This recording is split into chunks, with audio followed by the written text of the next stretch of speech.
justru hartanya bertambah berlipat-berlipat. Inilah bisnis karena Allah. Justru Allah akan berikan ganti yang lebih baik.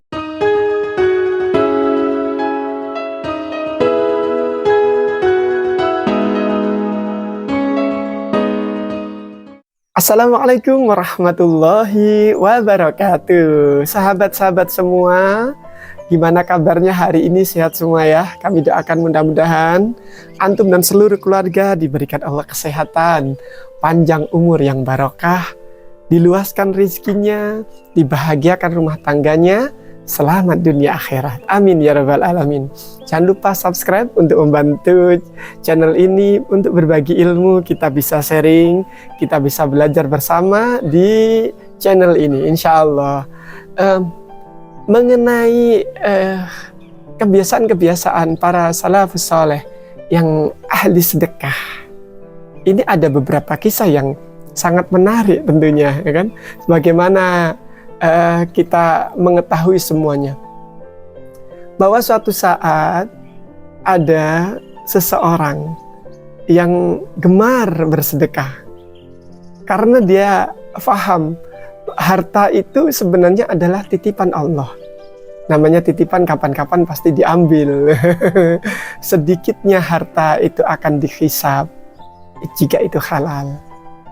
Jika itu haram maka berat pertanggungjawabannya. Nah, suatu saat nih, ini ada kisah menarik ini ya, tentang orang yang bersedekah. Yaitu ada kebiasaan para salafus saleh.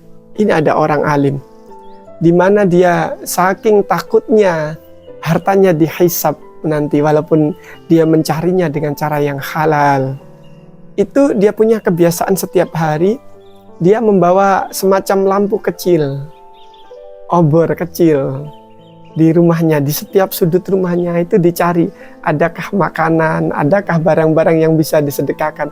Setiap malam, setiap hari diperiksa adakah yang bisa kami sedekahkan hari ini. Nah, satu saat karena hobi sedekah ini, sedekah adalah tanda bukti iman kita kepada Allah, bahwa Allah akan ganti.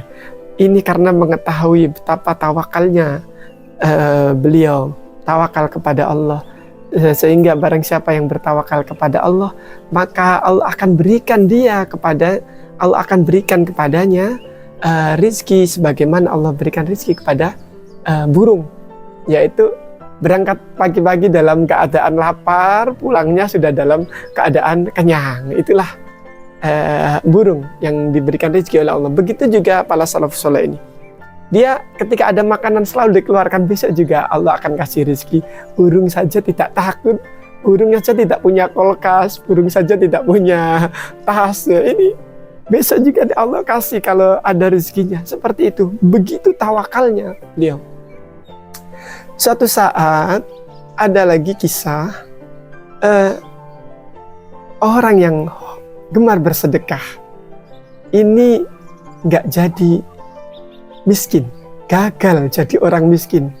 Pengen banget jadi orang miskin, tapi dia gak bisa jadi orang miskin. Nah, sebagaimana terkenal kisah Abdurrahman bin Auf ya, bagaimana dia hobi sedekah, dia menyumbang banyak para janda-janda tua yang tidak mampu, beliau berikan nafkah, beliau berikan sedekahnya bahkan. Suatu saat ini Abdurrahman bin Auf juga merasa takut.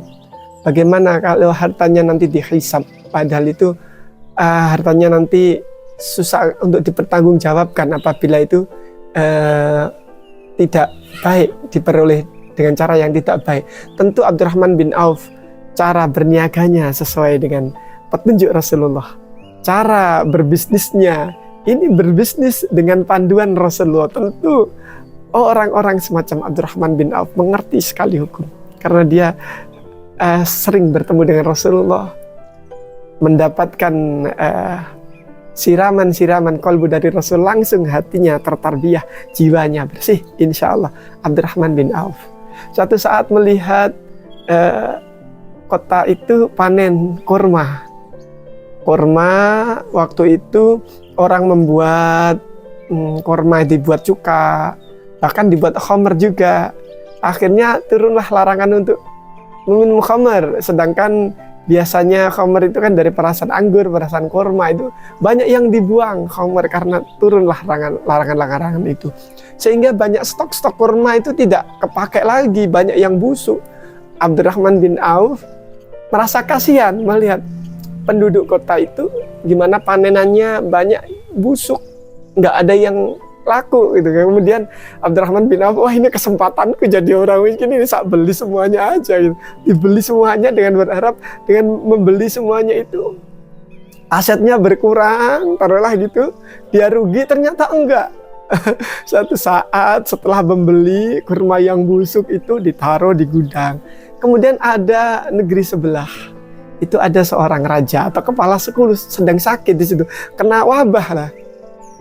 Kemudian ternyata tabib-tabib menyarankan itu obatnya adalah korma busuk. Maka korma busuk milik Abdurrahman bin Auf itu laris diserbu orang-orang yang sakit di kampung sebelah, di negeri sebelah ini. Masya Allah, akhirnya menjadi justru hartanya bertambah berlipat-berlipat. Inilah bisnis karena Allah. Justru Allah akan berikan ganti yang lebih baik. Nah, begitu juga berbisnis kepada Allah itu tidak hanya kita berbisnis kemudian hasil bisnisnya digunakan di jalan Allah. Tidak seperti itu juga. Tapi ada 3 hal, yaitu perniagaan dengan Allah yang dijamin tidak rugi. Nah, pengen tahu apa aja itu? Insya Allah kita akan kupas di episode berikutnya. Insya Allah. Assalamualaikum warahmatullahi wabarakatuh.